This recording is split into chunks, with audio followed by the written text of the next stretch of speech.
Alright guys, what is going on? Welcome back to another week of weekly tipping. We're here with round 4. We are 1 month into the AFL season now. Just before we get into it, most importantly guys, if you're not subscribed, make sure you do so. So many of you guys are watching the channel but are not subscribed. If we can slowly get up that subscriber rate to viewer rate, that would be awesome. And yeah, let's see if we can hit 250 subscribers within the next few weeks. And yeah, guys, both of the tipping comps are linked down below. So if you're not already in them, it's not too late to join, of course. And yeah, let's get in my tips from last week. Alrighty, guys. So what a week of tipping it was. I cannot believe this round. Look at this. 5 out of 9, and I was in the top 9% of tipping for this round. Yeah, it was a woeful round for most people, and in fact I haven't seen too many people get higher than 5 out of 9. Even though 5 out of 9 is just an average score, it's nothing special. In fact, I wish I'd gotten higher because there are a few tips I changed late, but overall I've got to be pretty happy with this round considering the fact that yeah, that was a very good round for what most people got in round 3 here. So first of all, Western Bulldogs, luckily I changed them at the last minute. I just had a feeling there's like no way they can go 3-0. Don't quite believe in the Brisbane Lions as much as some people do. And yeah, tipped them with a margin of 17, only 3 points off of that, so very nice there. Of course, I backed in my boys to get the job done against Richmond. In fact, we should have won by more. Should have been a 50-point win at the very least. Our inaccuracy just absolutely killed us that game. Should have been over by halftime. So yeah, got that done there. Unfortunately, North didn't get it done. Thought that was surely going to be better than Hawthorn. The Apprentice bet the Master in this one here. So yeah, big upset there, I'd say. Yeah, that's a pretty big upset, I reckon. Next up, we had Giants taking on Carlton. I mean, Carlton, they were lucky. Yeah, there was a bit of a scare here, and I was sort of hoping that, I was really hoping actually that GWS wouldn't win this because I'd considered tipping them based off their previous history against the Blues. Luckily, the umps, well, first of all, helped the Blues a bit there, and they got it done by 10 points. Next up, this one I'm frustrated about because I was at this game with my mates, and I had St Kilda tipped, and they convinced me to tip Essendon, and I changed that literally at the game while I was there, 5 minutes before the siren. And yeah, well, St Kilda got it done. They were better for most of the game. Essendon, well, they didn't play terribly, they just didn't play a first quarter and let St Kilda get out to a 30-odd point lead right from the get-go, and pretty much, yeah, lost the game in that first quarter. So mad about that because it could have been such a good round for me there if I'd stuck to my guns and gone St Kilda. So yeah, next up, tipped Adelaide over Port here. Always had Adelaide in my mind, and I'm pretty happy that I got that one right because Port, they're pretenders. I don't rate them whatsoever. Sorry, Port fans, but they've just not got any consistency or any cohesion in their team right now. So yeah. Next up, I was not a wizard though, and I'm not a god, and I did not see this one coming. So yeah, shout out to Gold Coast. I said in my video, if they were going to get this win, then GG's to them, and they got it done. So yeah, geez, Geelong 0-3 to start the season. No one at all would have predicted that. So yeah. Next up, another one that I'm happy with because I changed this at the last minute as well to go for Melbourne. I had originally tipped the Swans in my video, but I thought, nah, the Melbourne's going to bounce back. They played a really good last quarter against Brisbane, and they backed that up, and they played a great 4 quarters of footy. Jacob Van Ruin, I think he kicked, what was it, 3 or 4 goals on debut, so he's going to be good for their forward line in the coming years, and even just this year in general. So yeah, pretty nice there. Next up, I thought the West Coast would maybe get it done against Freo, and to be honest, I mean, first of all, how bad do you feel for West Coast here? They had lost so many plays in this game, and they actually played very well for 3 quarters, and they just unfortunately faded from this game due to injuries and just Freo just having more personnel out on the ground, and yeah, they lost by 50 odd points. So yeah, 50-51 there, and unfortunately didn't go my way, but overall 5 out of 6, not bad for round 3. Alrighty guys, so here we are for round 4. Now I'm just going to start by saying I apologize if I don't talk too much in this video like I usually would and sort of talk about the games. I've got a terribly sore throat right now, and I'm actually talking through the pain, so that's probably why I don't actually sound sick like I am. So yeah, first off, in the Thursday night game, we've got the Lions taking on Collingwood at the Gabba. Now I'm just going to say it straight up, I have no fear against the Brisbane Lions right here. Pies by mistake 24. I don't rate them. I'm sorry, they're now, yes, it's at the Gabba, so it's probably going to be closer than it would be at the MCG. But yeah, I don't rate the Lions at the moment on their form, and I think the Pies are clear of Brisbane. I think we are a level or two above them, to be honest. So yeah, a lot of you guys might think that's a very cocky point of view, and it is. I'm confident about this one here. Usually, historically, the Lions would have a much stronger midfield than us, and they'd get on top of us in that area. Now with the additions of Tom Mitchell, the Dacos boys being in their career best form, guys like DeGoey and Jack Crisp, I think we're just going to be better than them. So yeah, Pies, I'm going to say by 24 points, and I'm actually going to be doing a watch-along stream for this on Thursday night.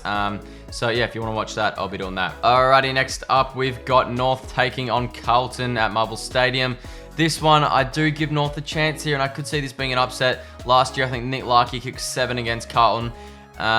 This is the first time I think Carlton have played in this Good Friday match. To be honest, I know Carlton have won 3 of whatever their games, 2 out of the 3 games, but I don't think their form's been crazily good. I think they have gotten some teams at the right time, that being Geelong, Richmond being pretty average. Though I do have to tip them here. I think they will be better, but seriously, would not be surprised here if North get this win here. So yeah, Carlton, do not let me down. All right, this one here, I've thought about this. I did look over the games previously. I'm going to go Freo here, and I think purely because, and to be fair, I've got no, historical data to back up Freo here in terms of what they've actually produced in the first 3 rounds. But I just think Adelaide, being a young side, they had a great win last week. Let's not discredit that. But I don't think they're going to be able to keep it up. And I'm going to say that Freo start to actually kick into some form here, okay? Yeah, another one that could go terribly wrong, and I think Adelaide will be rightly the favourites in this game. It's at home. They played very, very well, and to be honest, I think their list punches above its weight in terms of the plays they've got on there. They play very well. They're a very hungry side. They're an aggressive side. They tackle a lot, and I do rate the Adelaide Crows highly, though for some reason I've got a stinky feeling here that Freo will get it done. Though, to be honest, what's the form guide here? Freo have got it done the last 3 times. So, yeah, I don't know. We'll see how that goes. But I'm going to back in my gut feeling then, say Freo. Next up here, I'm surprised Richmond are as heavy favourites as they are in this. I'm actually tipping the Bulldogs for this one. Don't know why. I do see this as a 50-50 game. Similarly, though, to the last game, I think Western Bulldogs, they played pretty well last week. It was a close and it was a scrappy game, but I think the scoreboard sort of flattered Brisbane a little bit, and I think it should have been a bit bigger of a win there for the Bulldogs. Jamari Ugle-Hagan playing an absolutely massive game, and really coming back from the week he's had with the racial slurs that were some of the just absolutely disgusting supporters from the opposition side. He had a great game. Nonetheless, yeah, I do think Western Bulldogs are going to slowly kick in the gear here. Richmond, there's some people that seriously believe in Richmond still, and I just haven't bought into the hype all year. I said this in my preseason predictions. Whilst they could win this, I'm going to go the Bulldogs. Next up, I'm going to back St Kilda here. I know Gold Coast had a great win, but I've got to reward and I've got to tip St Kilda based on the form they've had this year. They've been more consistent. They have played a very good brand of footy, and they've actually stuck to what they've been doing for most of the season. One of my lights just went out there. I apologize if it's gone a bit darker there. But yeah, I am going to back St Kilda.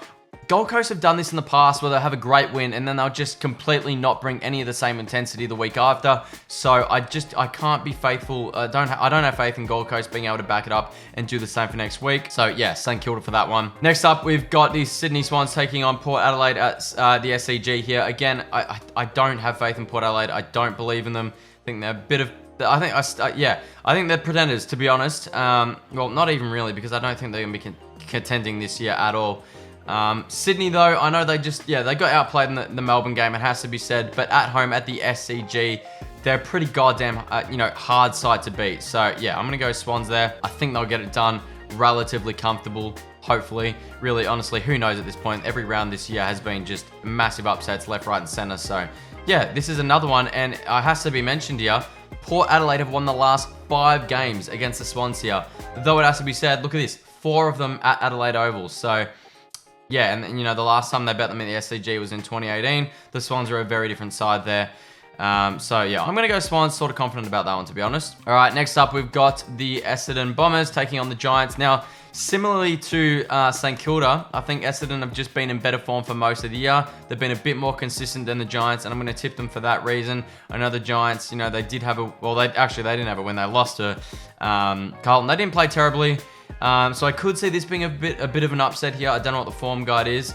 Yeah, again, Giants have won the last 4, so pretty impressive for the Giants, but again, much different team there, and I think, yeah, Essendon will get it done this time around. Alrighty, next up, and the second last game for the season, we've got probably what would be considered one of the easiest to tip in terms of the odds here, though it just cannot be put out of question that upsets do happen, and at home, you know, if West Coast play, you know, half decent, they might be able to get the job done here, but to be honest, it would be an absolute heroic effort if they could get this done with I think they had 5 or 6 injuries on the weekend against Freo, just absolutely decimated their team.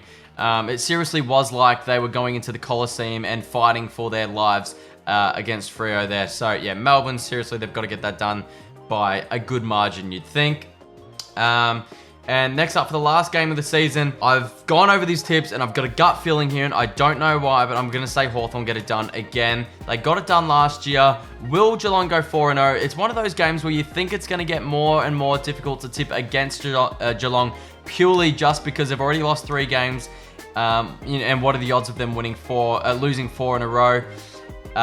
It's extremely low, but honestly, I give Hawthorn a good chance here. They play good against Geelong. It's like Collingwood and Carlton. It's like the Giants and Bulldogs. Wherever they are on the ladder, it doesn't matter because you know both of those teams are going to bring that same intensity, and it's going to be a close one regardless. And I think, yep, Hawthorn are going to get it done, and Geelong are going to go 0-4. Yeah, we'll see how this plays out, guys. There are all my tips for round 4 already. Collingwood, Carlton, Freo, Western Bulldogs, St Kilda, Sydney, Essendon, Melbourne, and Hawthorn to round off the round. So yeah, thank you guys so much for watching. Make sure you go drop a like on the video, subscribe if you're not already, and I'll see you guys in my next video. And again, I am going to be doing a watch along later this week, so if you want to catch that, hopefully the video, the live stream will be scheduled to go out on Saturday night. So yeah, thanks for watching, guys, and I'll see you guys in my next one. Bye bye.